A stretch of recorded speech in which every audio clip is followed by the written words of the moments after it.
શ્રીલિંગ મહાપુરાણનો 43મો ભાગ।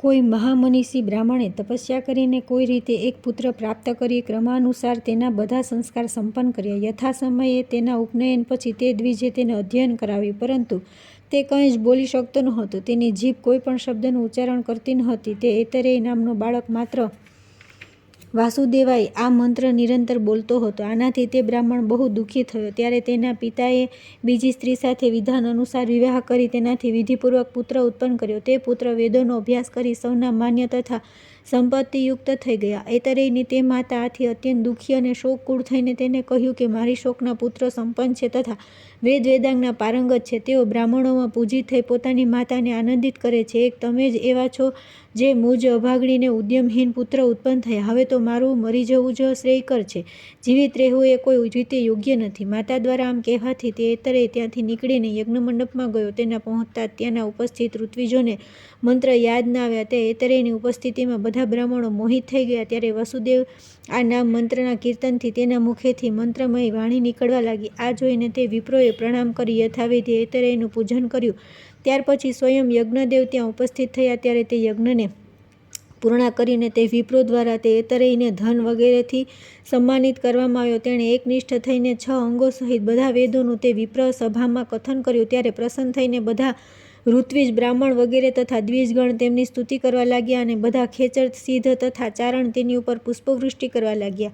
હે દ્વિજ શ્રેષ્ઠો, આ પ્રમાણે યજ્ઞ સંપન્ન કરી તે ઐતરેયની પોતાની માતાની પૂજા કરીને વિષ્ણુલોક ચાલ્યો ગયો। તે મેં આ દ્વાદશાર મંત્રનું મહત્વ તમને લોકોને કહી દીધું। આને વાંચનાર અને સાંભળનારના મહાપાપોનો નાશ થઈ જાય છે।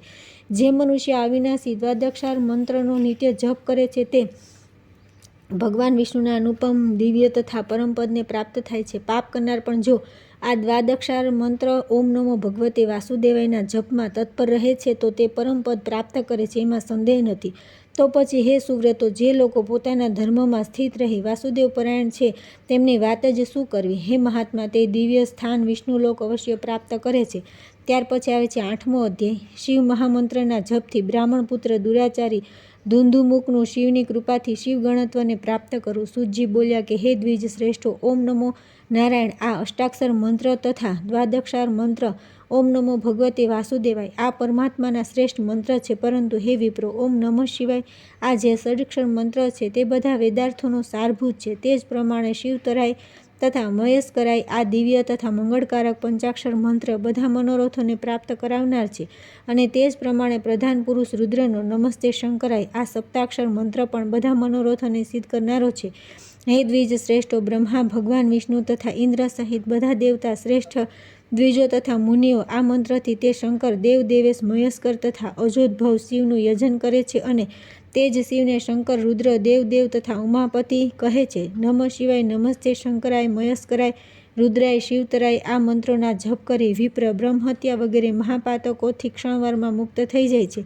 પૂર્વકાળમાં પ્રભુ મનુના ત્રીજા આવર્ત ચતુર્યુગના ત્રેતાયુગમાં કોઈ ધુંધુમુક નામનો શક્તિશાળી દ્વિજ હતો। મેઘવાહન કલ્પમાં પરમાત્મા શિવનું મેઘરૂપી વાહન બનીને દેવદેવ જનાર્દન વિષ્ણુએ અત્યંત આદર સાથે તે મહાદેવ કૃતિવાસ વ્યાઘ્ર ચર્મધારી ઈશ્વર રુદ્રનું વહન કર્યું હતું। ત્યારે રુદ્રના અત્યધિક ભારથી પીડિત થવાના કારણે તેઓ શ્વાસોચ્છ્વાસથી રહિત થઈ ગયા। ત્યારબાદ તે કમલનયન વિષ્ણુએ શીતિકંઠ શિવને પ્રસન્ન કરવા તપસ્યા કરી અને પોતાની તપસ્યા દ્વારા પરમેશ્વર તથા પરમાત્મા શંકરથી પરમ ઐશ્વર્ય અને અદ્ભુત બળ પ્રાપ્ત કર્યું। તેથી તે કલ્પ મેઘવાહન નામથી વિખ્યાત થયો। તે કલ્પમાં પૂર્વજન્મમાં કોઈ મુનિના શાપના કારણે ધુંધુમુકને ત્યાં પુત્ર ઉત્પન્ન થયો। ધુંધુમુકનો તે પુત્ર પિતાના દોષના કારણે દુરાત્મા થઈ ગયો। પૂર્વકાળમાં તે ધુંધુમુક વિરક્ત હોવા છતાં ભાર્યા પર મોહિત થઈ ગયો અને તેણે અમાવસ્યા તિથિએ દિવસે જ રુદ્ર દેવતા મુહૂર્તમાં કામાસક્ત મનથી પત્ની સાથે સુખપૂર્વક સંસર્ગ કર્યો અને તેમાં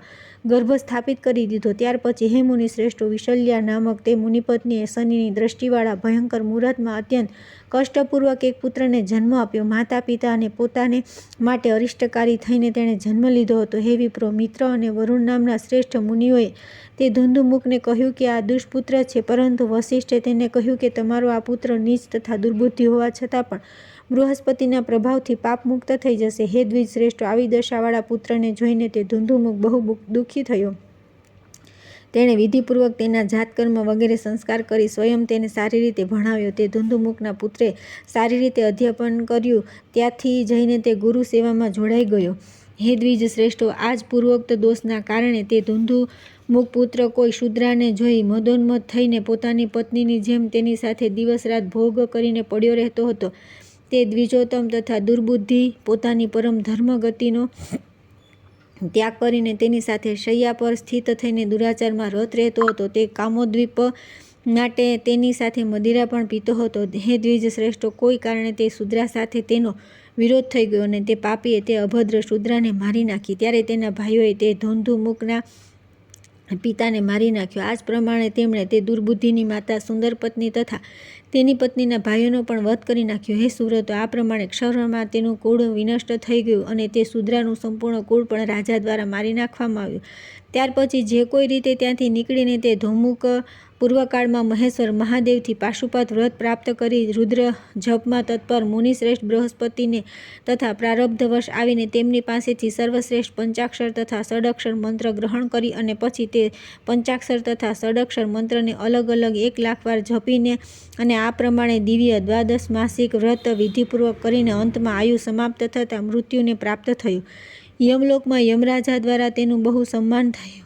હે સુરતો, આ પ્રમાણે તેણે શૂદ્રો દ્વારા મરાઈ ગયેલા પોતાના માતા પિતા તથા શાળાઓના ઉદ્ધાર કરી દીધો અને સુંદર મુસ્કાનવાળી તેની પતિવ્રતા ભાર્યા સૌભાગ્યવતી થઈ ગઈ. તે બધાની સાથે વિમાનમાં બેસી રુદ્રલોકમાં પહોંચી ઇન્દ્ર સહિત બધા દેવતાઓ દ્વારા સન્માનિત થઈને તે ગણાધ્યક્ષ બની ભગવાન રુદ્રનો પ્રિય થઈ ગયો. તેથી અષ્ટાક્ષર તથા દ્વાદક્ષાર મંત્રોથી આ કરોડો ગણો વધારે પુણ્યપ્રદ હોય છે, એમાં સંદેહ નથી. તેથી જે મનુષ્ય પૂર્વમાં કહેવામાં આવેલા વિધાન અનુસાર આદિમાં માયાબીજ લગાવી આ મંત્રના નિત્ય જપ કરે છે તે પરમ ગતિને પ્રાપ્ત કરે છે. હે મુનિઓ, મેં તમને આ ઉત્તમ કથાસાર કહી દીધું. જે મનુષ્ય આ સર્વોત્કૃષ્ટ રુદ્ર જપ સંબંધી પ્રસંગને વાંચે છે, સાંભળે છે અથવા શ્રેષ્ઠ દ્વિજોને સંભળાવે છે તે બ્રહ્મલોક પ્રાપ્ત કરે છે. ત્યાર પછી આવે છે 9મો અધ્યાય, પશુપાસ તથા પશુપતિની વ્યાખ્યા, પાશુપત યોગનું મહાત્મ્ય તથા પાશુપાશ મોક્ષ વિવરણ. ઋષિઓ બોલ્યા કે હે સૂતજી, દેવતાઓએ બ્રહ્માજીએ તથા ઉત્કૃષ્ટ કર્મોવાળા સ્વયં વિષ્ણુએ પૂર્વકાળમાં આ દિવ્ય તથા મંગળકારી વ્રત કર્યું હતું. પતિત વિપ્ર ધુંધુમુખ પણ આ વ્રત કરી તથા મંત્રના જપ કરીને સદગતિ પ્રાપ્ત કરી. આ પાશુપાત વ્રત કેવું છે અને તે પરમેશ્વર ભગવાન શંકર પશુપતિ કેમ કહેવાય છે? અમને લોકોને આ વિષયમાં બહુ જિજ્ઞાસા છે, આપ અમને બતાવો. સૂતજી બોલ્યા કે પૂર્વકાળમાં બ્રહ્માજીના પુત્ર મહાયશસ્વી સનતકુમાર દેવોના દેવ રુદ્રના શાપથી મુક્ત થયા હતા. તે ભગવાન રુદ્રના જ અનુગ્રહથી ઊંટના દેહનો ત્યાગ કરી તેઓ મરુદેશથી અહીં ભારતવર્ષ આવી ગયા. પુનઃ બ્રહ્માજીની આજ્ઞાથી શિલાદપુત્ર નંદીની પાસે મેરુના શિખર પર જઈને તેમને વિધાનપૂર્વક નમસ્કાર કરી મુનિવરે તેમની પાસેથી સર્વશ્રેષ્ઠ મોક્ષ ધર્મનું શ્રવણ કરીને પાશુપાત વ્રત વિશે પૂછ્યું. હે મુનિશ્રેષ્ઠો, આ નંદીને વારંવાર પ્રણામ કરીને સનતકુમારે પૂછ્યું કે પ્રભુ શિવ કઈ પશુપતિ કઈ રીતે થયા, આ તમને અમને કહો. ત્યારે નંદીએ તેમને બધું જ કહી દીધું. કૃષ્ણદ્વૈપાયન પ્રભુ વ્યાસે સનતકુમારોથી આ બધું સાંભળ્યું અને તે વ્યાસજી પાસેથી સાંભળીને હવે હું તમને તે જ પ્રસંગ કહી રહ્યો છું. હે મહેશ્વર, નમસ્કાર કરીને બધા લોકો તે વચન સાંભળે. સનતકુમાર બોલ્યા કે ભગવાન શિવ પશુપતિ કઈ રીતે થયા, ક્યાં લોકો પશુ કહેવાય છે, તે કયા પાસોથી બંધાય છે અને પુનઃ તે કઈ રીતે મુક્ત થાય છે? શૌલાદી બોલ્યા કે હે સનતકુમાર, હું રુદ્રભુક્ત શાંત સ્વભાવ તથા કલ્યાણ ભાવથી યુક્ત ચિત્તવાળા તમને આ બધું યથાર્થ રૂપે બતાવીશ. બ્રહ્માથી લઈને સ્થાવર જંગમ પર્યંત બધા માયાને વશ છે અને ધીમાન દેવોના દેવ શિવના પશુ કહેવાય છે. તેમના સ્વામી હોવાથી ભગવાન રુદ્ર પશુપતિ કહેવાય છે. આદિ અંત રહિત ધારણ કરવાવાળા અવ્યય ષોડશૈશ્વર્ય સંપન્ન સર્વવ્યાપક પરમેશ્વર મહેશ્વર જ આ જીવોને મોહથી અભિભૂત પશુની જે માયાપાસમાં બાંધે છે તથા તેઓ જ જ્ઞાનયોગથી આરાધિત થતાં તેમને મુક્તિ પણ આપે છે. કેમ કે અવિદ્યા પાશમાં બંધાયેલા જીવોને મુક્તિ આપનાર પરમાત્મા પરમેશ્વર શંકર સિવાય બીજું કોઈ છે જ નહીં. 24 તત્વ જ ભગવાન પરમેષ્ઠીના પાસ છે. તે એકમાત્ર શિવ જીવો દ્વારા આરાધિત થવાથી તે પાશોથી મુક્ત કરે છે. તે ભગવાન રુદ્ર 24 પાશોથી પશુઓને બાંધે છે અને તેઓ જ તેમનું સેવન કરવાથી બંધન મુક્ત પણ કરે છે. 10 ઇન્દ્રિયો, 5 જ્ઞાનેન્દ્રિયો, 5 કર્મેન્દ્રિય, અંતઃકરણજન્ય ભાવો, મન, બુદ્ધિ, અહંકાર, ચિત્ત, શબ્દાદિ 5 તન્માત્રાઓ, તથા પૃથ્વી વગેરે 5 મહાભૂત આ સઘળા વિષયરૂપ પાસોથી ભગવાન શિવ પશુઓએ છોડાવે છે. આ ઇન્દ્રિયોના વિષયરૂપ પાસોથી બંધાયેલા વિષયગ્રસ્ત લોકો પરમેશ્વર શિવની સેવાથી તુરત જ તેમના ભક્ત થઈ જાય છે. ભજ ધાતુ સેવા અર્થમાં કહી છે. તેથી વિદ્વાનોએ સેવાને ભક્તિ શબ્દથી સંબંધિત બતાવી છે. બ્રહ્મા વગેરેથી લઈને તૃણ પર્યંત બધા પશુઓને સત્વ વગેરે ત્રણેય ગુણરૂપી પાશોથી બાંધી મહેશ્વર સ્વયં કાર્ય કરાવે છે. પશુઓ દ્વારા દ્રઢ ભક્તિયોગથી સારી રીતે આરાધિત થવાથી તે પરમેશ્વર શંકર તેમને તુરત જ બંધનથી છોડાવી દે છે. મન, વચન તથા કર્મથી પ્રભુનું ભજન જ ભક્તિ છે. સમસ્ત પ્રપંચોના પતિ વિષ્ણુના પણ હેતુ હોવાના કારણે તે ભક્તિ બંધનને કાપવામાં સમર્થ છે. તેઓ સત્ય છે તથા સર્વવ્યાપી છે. શિવના આ ગુણોને જાણવા તથા તેમના રૂપ અને ઉપદાનોના ચિંતનને વિદ્વાનોએ માનસ ભજન કહ્યું છે અને પ્રણવ, ઓમકારના જપ વગેરેને તેમણે વાણીનું વાચિક ભજન કહ્યું છે. એ જ પ્રમાણે સત્પુરુષો દ્વારા પ્રાણાયામ વગેરે કાયિક ભજન કહેવામાં આવે છે. ધર્મ અધર્મમય પાશોથી જીવોનું આ બંધન થાય છે અને એકમાત્ર તે ભગવાન પરમેશ્વર શિવ જ તે પાશોથી જીવને મુક્ત કરવાવાળો છે. 24 તત્વ માયાના ગુણ અને શબ્દ વગેરે વિષય આ જીવને બંધાતા હોવાથી પાશ કહેવાય છે. આ પાશોથી બંધાયેલા બધા પ્રાણી શિવ ભક્તિ દ્વારા જ મુક્ત થાય છે. અવિદ્યા વગેરે 5 ક્લેશરૂપી પાશોથી પણ તે શિવ જીવને બાંધે છે અને તેઓ જ ભક્તિ દ્વારા સારી રીતે ઉપાસના કરવાથી પાશોથી તેમને મુક્ત કરી દે છે. મનુષ્યોમાં શ્રેષ્ઠ લોકો અવિદ્યા, અસ્મિતા, રાગ, દ્વેષ અને અભિનિવેશ, મિથ્યા જ્ઞાનને જીવોને બાંધનારા 5 ક્લેશ દુઃખ કહ્યા છે. પંડિતો તમ, મહામોહ, તમિસ્ત્ર અને અંધતામિસ્ત્ર આ 5 પ્રકારે અવિદ્યા વગેરેને સ્થિત કહે છે. હે મુનિ શ્રેષ્ઠો, માત્ર શિવ જ તે સમસ્ત જીવોને અવિદ્યાથી મુક્ત કરી શકે છે. તેમને મુક્ત કરનાર બીજું કોઈ નથી. યોગપરાયણ મહાજ્ઞાનીઓ એ અવિદ્યાને તમ, અસ્મિતાને મોહ અને રાગને મહામોહ કહ્યો છે. એ જ પ્રમાણે વિવેકીજનોએ દ્વેષને તમિસ્ત્ર અને મિથ્યા જ્ઞાનરૂપી અભિનિવેશ અંધતામિસ્ત્ર કહ્યું છે. તેમના 8 ભેદ છે. મોહ 8 પ્રકારનો કહેવાય છે. વિદ્વાનોએ મહામોહના 10 ભેદ બતાવ્યા છે. બુદ્ધિમાનોએ તમિસ્ત્ર 18 ભેદવાળો કહ્યો છે. અંધતામિસ્ત્રના પણ 18 ભેદ કહ્યા છે. સર્વાંતર્યામી દેવોના દેવ શિવનો સંબંધ અવિદ્યા તથા રાગ સાથે ન તો વર્તમાન છે, ન પૂર્વકાળમાં રહ્યો છે અને ન ભવિષ્યમાં થશે. માયાથી પર દેવતાઓના પણ દેવ, સ્થાણુ, પશુપતિ તથા સર્વ ઐશ્વર્ય સંપન્ન તે શિવનો સંબંધ દ્વેષ સાથે ત્રણેય કાળમાં કોઈ શકતો નથી. તે જ પ્રમાણે શરણદાતા તથા કલ્યાણકારક પરમાત્મા શિવનો સંબંધ અભિનિવેશ સાથે પણ સંભવ નથી. પુણ્ય તથા પાપ કર્મોથી પણ અવિદ્યાનો નાશ કરનારા તે શિવનો સંબંધ ત્રણેય કાળોમાં નથી. કલ્યાણ પ્રદાન કરનારા સર્વરૂપ શિવનો સંબંધ શુભ અશુભ કર્મોના ફળ સાથે પણ ત્રણેય કાળમાં નથી. તેઓ બોધનંદ સ્વરૂપ પરમ શિવ ત્રણેય કાળમાં વિદ્યમાન રહેનારા તે વિનાશશીલ સુખ દુઃખોથી સ્પર્શ થવા યોગ્ય નથી. બુદ્ધિના સ્વામી તથા સ્વયં પ્રગટ થનારા તે મહાદેવ મહેશ્વર ત્રણેય કાળમાં અનુભૂત થનારી કામનાઓથી પણ અસ્પૃશ્ય છે. એ જ પ્રમાણે કાળનો વિનાશ કરનારા ભગવાન શિવ ત્રણેય કાળમાં વર્તમાન કર્મ સંસ્કારો તથા ભોગ સંસ્કારોથી અસ્પૃશ્ય છે.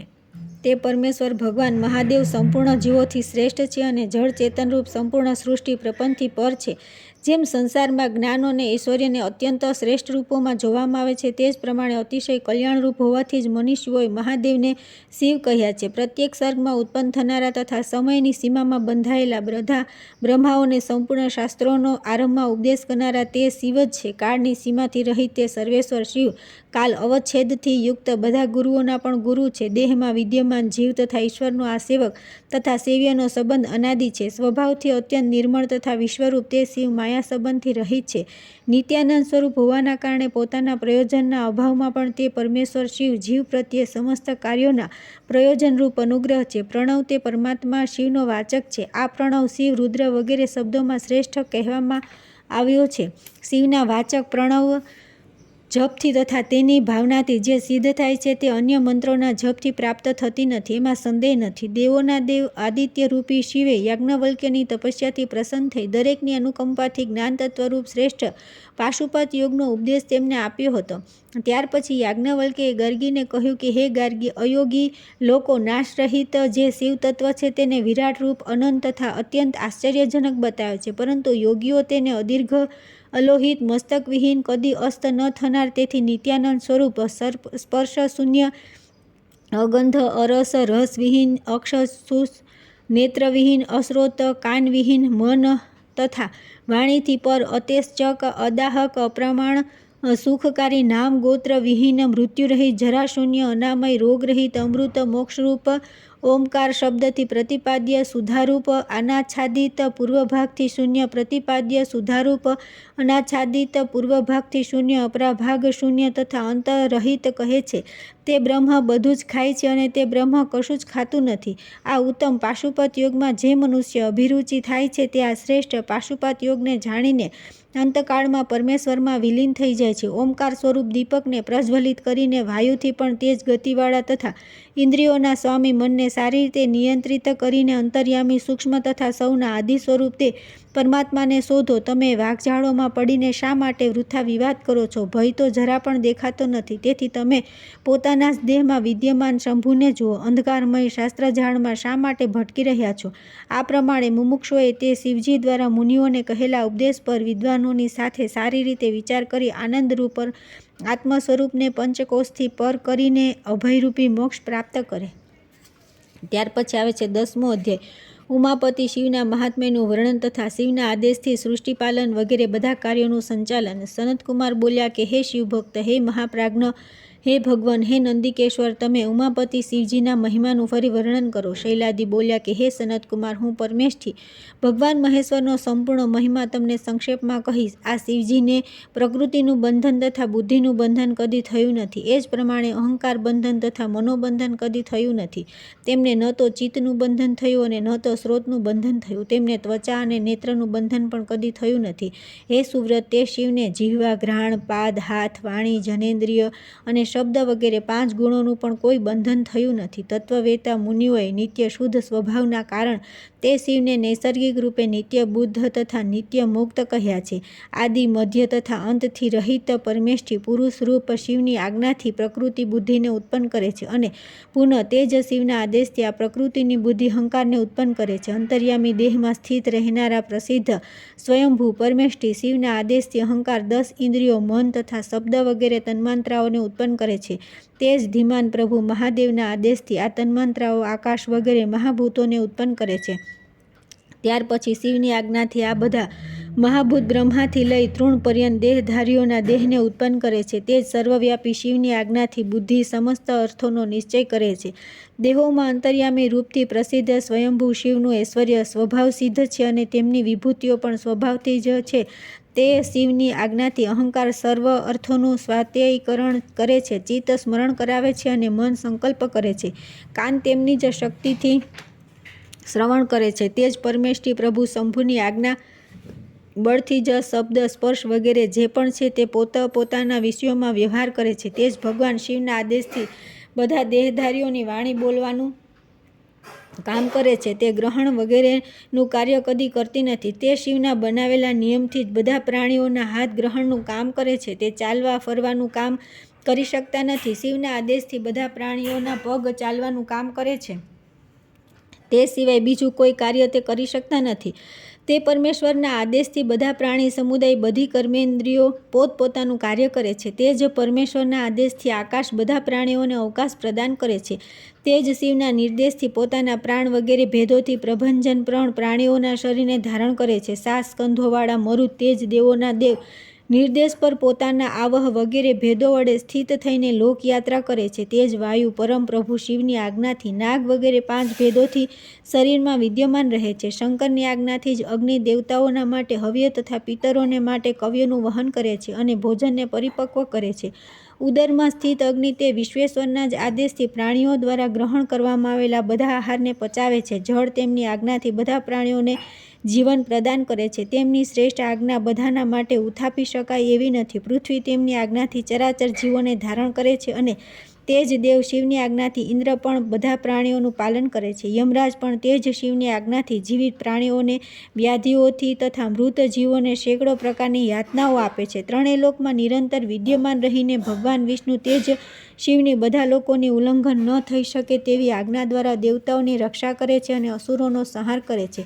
તથા તે જ શિવના શાસનથી અધાર્મિકોનો નાશ કરે છે. તે જ શિવની આજ્ઞાથી વરુણદેવ પોતાના જળથી સઘળા લોકોને સંતુષ્ટ કરે છે અને તેમની જ આજ્ઞાથી અસુરોને પોતાના પાસોથી બાંધે છે તથા બાદમાં જલમાં ડૂબાડી દે છે. તે પરમેષ્ઠી શિવના જ આદેશથી ધનના સ્વામી કુબેર બધા પ્રાણીઓને તેમના પુણ્ય અનુસાર ધન પ્રદાન કરે છે. તે જ શાશ્વત તથા સત્ય સ્વરૂપ પરમાત્માની આજ્ઞાથી સૂર્યદેવ ઉદય તથા અસ્તના કાર્યને કરતા રહીને સમય નિર્ધારિત કરે છે. કાળના પણ કાળ શિવના આદેશથી કાળાધર ચંદ્રમાં પુષ્પ ઔષધિઓ તથા જીવોને આનંદિત કરે છે. બધા આદિત્યો, વસુગણ, રુદ્રો, બંને અશ્વિની કુમાર, મરુદગણ તથા અન્ય સમસ્ત દેવતા તે જ શિવના શાસનથી પોતપોતાના કાર્ય કરે છે. ગંધર્વ, દેવ સમુદાય, સિદ્ધ, સાધ્ય, ચારણ, યક્ષ, રાક્ષસ તથા પિશાચ શિવના જ શાસનમાં સ્થિત છે. ગ્રહ, નક્ષત્ર, તારા, યજ્ઞ, વેદ, તપ તથા ઋષિઓ એ બધા તેમના જ શાસનમાં રહે છે. કલા, કાષ્ઠ, નિમેષ, મુહૂર્ત, દિવસ, રાત, ઋતુ, વર્ષ, પક્ષ તથા માસ તેમના જ અનુશાસનમાં સ્થિત છે. તે જ પ્રમાણે યુગ, મન્વંતર, પરાર્ધ તથા બીજા અન્ય કાળભેદે પણ આ જ શુંભના શાસનથી ચાલે છે. તે જ બુદ્ધિ સંપન્ન દેવોના દેવ શાસનથી દેવતાઓની વિદ્યાધર વગેરે 8 જાતિઓ, પશુ પક્ષીઓની 5 જાતિઓ તથા મનુષ્ય પ્રવર્તિત થાય છે. બધા લોકોમાં રહેવાવાળા આ દેવતા વગેરે 14 યોનિઓમાં ઉત્પન્ન બધા પ્રાણી સમૂહ આ જ શિવના શાસનમાં રહે છે. 14 લોકોમાં સ્થિત રહેનારા સઘળી પ્રજાઓ તે જ પરમેશ્વર પ્રભુ શિવના શાસનને આધીન રહે છે. પાતાળ વગેરે સમસ્ત ભુવન તથા જળ વગેરે આવરણોથી યુક્ત બ્રહ્માંડ આમના જ શાસનથી સ્થિત છે. બ્રહ્મા, વિષ્ણુ, રુદ્ર વગેરેથી યુક્ત સમસ્ત વર્તમાન બ્રહ્માંડ બધી જ રીતે તેમની આજ્ઞામાં સ્થિત છે. તેમની જ આજ્ઞાથી અસંખ્ય બ્રહ્માંડ અનેક પદાર્થો સહિત ઉત્પન્ન થયા અને સમાપ્ત પણ થઈ ગયા. એ જ પ્રમાણે આગળ થનારા અનેક બ્રહ્માંડ થશે અને તે પણ પોતાના બધા પદાર્થો તથા આવરણોની સાથે શિવની આજ્ઞાનું પાલન કરશે. ત્યાર પછી આવે છે 11મો અધ્યાય. ભગવાન શિવ તથા દેવી પાર્વતીની વિભૂતિઓનું વર્ણન તથા લિંગ પૂજનનું મહાત્મ્ય. સનતકુમાર બોલ્યા કે પરાવાર વેતાઓમાં શ્રેષ્ઠ તથા પરમેશ્વર શિવને પ્રાપ્ત કરી લેનારા હે ગણાધીપ, હવે આપ શિવ તથા પાર્વતીની વિભૂતિઓનું વર્ણન કરો. નંદિકેશ્વર બોલ્યા, બ્રહ્માના પુત્રોમાં શ્રેષ્ઠ તથા યોગી પ્રવર હે સનતકુમાર, હું શિવ તથા પાર્વતીની વિભૂતિઓ આપને અવશ્ય કરીશ. તે આ પ્રમાણે છે. તે પરમાત્મા શિવ કલ્યાણ સ્વરૂપ કહેવાય છે તથા તે પાર્વતી શિવા કલ્યાણ રૂપિણી કહેવાય છે. વિદ્વાનો એ શિવને જ ઈશ્વર કહ્યા છે તથા પાર્વતીને માયા કહી છે. દ્વિજોએ શંકરને પુરુષ તથા ગૌરીને પ્રકૃતિ કહ્યા છે. શિવ અર્થ સ્વરૂપ છે તો પાર્વતી વાણી છે અને શિવ દિવસ છે તો પાર્વતી રાત છે. મહાદેવ સપ્તંતુરૂપ યજ્ઞ છે અને રુદ્રાણીને દક્ષિણા કહેવામાં આવ્યા છે. ભગવાન શંકર આકાશ છે તથા શંકર પ્રિયા પાર્વતી પૃથ્વી છે. ભગવાન રુદ્ર સમુદ્ર છે અને ગિરિરાજ કુમારી તેમની લહેરો છે. ત્રિશૂળને આયુધ રૂપે ધારણ કરનારા ભગવાન શિવ વૃત છે તો હાથમાં શૂળ ધારણ કરનાર શિવના પ્રિયા પાર્વતી તેમની લતા છે. શિવ બ્રહ્મા છે તો શંકરના અર્ધાંગિણી પાર્વતી સાવિત્રી છે. મહેશ્વર શિવ વિષ્ણુ છે તો પરમેશ્વરી ભગવતી લક્ષ્મી છે. મહાદેવ હાથમાં વજ્ર ધારણ કરનાર ઇન્દ્ર છે તો પર્વતરાજની પુત્રી ઉમા સચી છે. સ્વયં રુદ્ર જ અગ્નિ છે તો તેમના અર્ધાંગિણી પાર્વતી સ્વાહા છે. ત્રિનેત્ર શિવ યમ છે તો ગિરિપુત્રી પાર્વતી તેમના પ્રિયા છે. ભગવાન રુદ્ર વરુણ છે તો સમસ્ત અભિષ્ટ પ્રદાન કરનારા પાર્વતી તેમના પત્ની છે. બાલચંદ્રને મસ્તક પર ધારણ કરનારા શિવ વાયુ છે તો શિવ વલ્લભા પાર્વતી તેમના ભાર્યા છે. મસ્તક પર અર્ધચંદ્રથી સુશોભિત શિવ કુબેર છે તો સાક્ષાત શિવા કુબેર પત્ની રુધિ છે. અર્ધચંદ્રથી સુશોભિત મસ્તકવાળા શિવ ચંદ્રમા છે તો રુદ્રપ્રિયા શિવ રોહિણી છે. ભગવાન શિવ સૂર્યદેવ છે તો તેમના પ્રિયા ભગવતી ઉમા સૂર્યપત્ની સુવરચલા છે. ત્રિપુરનાશક શિવ કાર્તિકેય છે તો શિવપ્રિયા પાર્વતી દેવસેના છે. ભગવાન મહેશ્વર દક્ષ પ્રજાપતિ છે તો ઉમાને પ્રસૂતિ જાણવા જોઈએ. શંભુ પુરુષ નામના મનુ છે તો શિવપ્રિયા પાર્વતી શતરૂપા છે. પરમેશ્વર શિવને સચી, રુચિ, પ્રજાપતિ તથા ભવાનીને આકુતિ કહ્યા છે. ભગના નેત્રને વિનિષ્ટ કરનારા શિવ ભૃગુ છે તો ત્રિનેત્ર શિવના પ્રિયા પાર્વતી ખ્યાતિ છે. ભગવાન રુદ્ર મરીચી છે તો પ્રભુ શિવના પ્રિયા પાર્વતી સંભૂતિ છે. પરમેશ્વરને કવિ શુક્ર તથા ભગવાનીને રુચિરા કહ્યા છે. ગંગાધર શિવને અંગિરા રૂપે જાણવા જોઈએ અને સાક્ષાત ઉમાને સ્મૃતિ રૂપે જાણવા જોઈએ. ચંદ્રશેખર શંકરજી પુલસ્ય છે અને પિનાકધારી શિવના પ્રિયા પાર્વતી પ્રીતિ છે. ત્રિપુરનો વિધ્વંસ કરનાર શિવ ઋષિ પુલહ છે તો કાલરીપુ શિવના પ્રિય ઉમા દયા છે. દક્ષના યજ્ઞને નષ્ટ કરનારા શિવ ક્રતુ છે તો સર્વવ્યાપી શિવના ભાર્યા પાર્વતી સન્નતિ છે. વિદ્વાનોએ 3 નેત્રવાળા શિવને અત્રિ તથા સાક્ષાત પાર્વતીને અનસૂયા કહ્યા છે. મહેશ્વર શિવના વશિષ્ઠ તથા શ્રેષ્ઠ ઉમાને ઉર્જા કહ્યા છે. આગળની કથા આવતીકાલે કરીશું.